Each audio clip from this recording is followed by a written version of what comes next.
Hello, BookTube, and welcome back to BookTrek 2021, a 5-month mission I'm embarked on with a bunch of other booktubers where we're reading Star Trek fiction. And month by month, we're changing the iteration of the show. We started with the original series, Kirk, Spock, and McCoy. We moved on to Next Generation and then Deep Space Nine. And for November, we're reading Star Trek Voyager, which I really like. I think it's a terrific Star Trek show. All about a mixed crew of reprobates, people who've been drummed out of Starfleet, regular Starfleet order, and also half the crew is terrorists, Maquis terrorists, who are just happen to be caught with our crew when they are flung across the galaxy. They have to work together.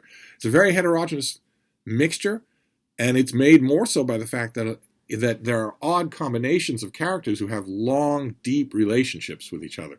The composite crew of Voyager, for instance, once they get across the galaxy to the Delta Quadrant, they meet two people from the Delta Quadrant, Neelix and Kes.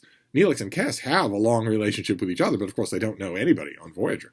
Janeway, Captain Catherine Janeway, the captain of the USS Voyager, has a long, long history with her weapons officer, Lieutenant Tuvok, but she doesn't know most of the rest of her crew much at all. She'd just barely taken over the ship when suddenly she was on this desperate adventure to get back home, and so on and so forth down the line. The chief engineer B'Elanna Torres and the first officer Chakotay were members of the Maquis before they rejoined Starfleet, so they know each other. They have a long history with each other, and it goes on and on, with occasional exceptions. Kes and Neelix know each other, but they don't know anybody else on the ship. The doctor on board the vessel is killed when the vessel is thrown across the galaxy, so the Voyager is forced to rely on the holographic emergency doctor, who just stays active for the whole of their time in the Delta Quadrant. And of course, he knows nobody. He comes to know everybody, but he knows nobody at the start.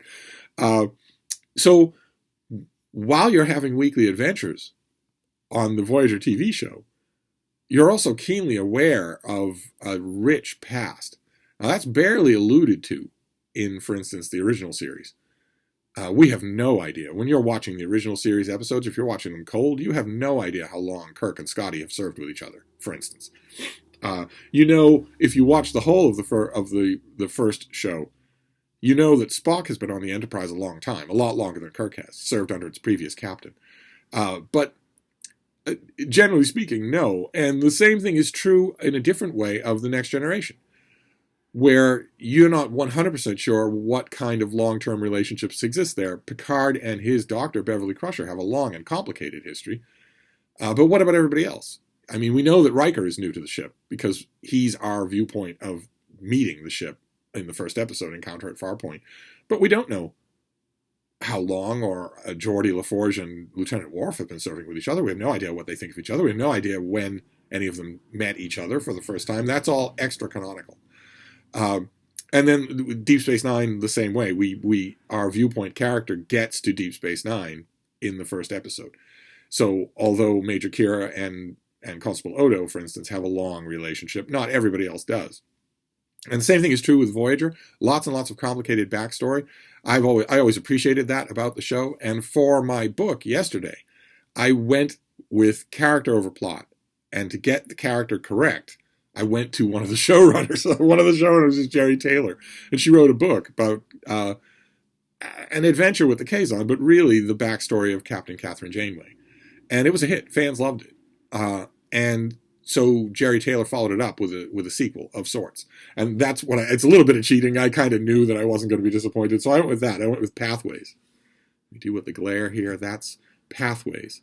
That's the whole of our crew, including Kes in the background, who is surrounded by a little nimbus of light for a reason you'll know if you read the book. She's not exactly corporeal anymore at the time of this book. But this is basically the same kind of breakdown as Mosaic was yesterday, where there's a plot, but there's also something else that's happening, and the something else is more enjoyable. It's more interesting. There's a plot involving Catherine Janeway is away from her crew.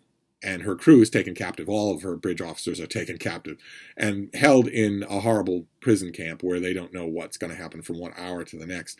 And to buck up their spirits and also to pass the time, they decide to tell their own stories, their own private stories, from their past, from Starfleet, from whatnot. And Jerry Taylor's in a very good position to do that sort of thing because she was helping to craft those stories. A little bit odd reading through this again. I reread this for BookTrek 2021, and reading through it again, I noticed very noticeable inconsistencies with some characters' backstories as told in this book versus what we learn in the show.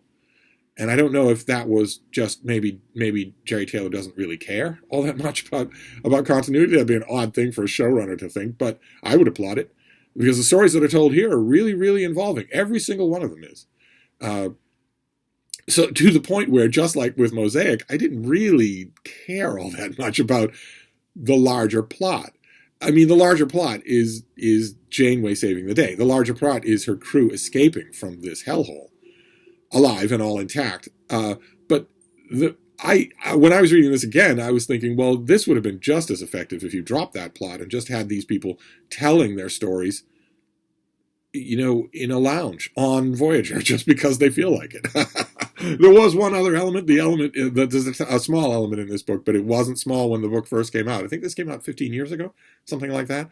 And when it did, there was a lot of hullabaloo in the science fiction review journals about the fact that it's not just the bridge crew that's captured here, it's the whole crew. So there are other people that we don't see on the show. And two of them are gay. There's a gay relationship in here. One of the first ones that's even relatively explicitly alluded to anywhere in Star Trek, and especially in Star Trek fiction, aside from the raunchy, semi-pornographic fan fiction from 50 years ago. Aside from that, in relatively canonical, studio-blessed novels, you hardly ever see it.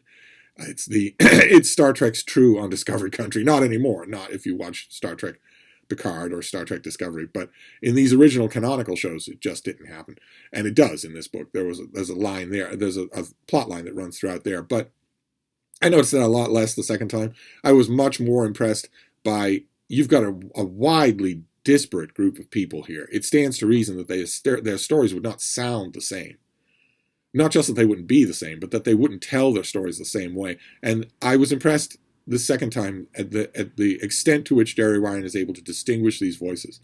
So it was good, but it leaves me in uncharted territory because there's no third book here. I'm going to have to venture out into some other Voyager novel, but that's not a hardship, right?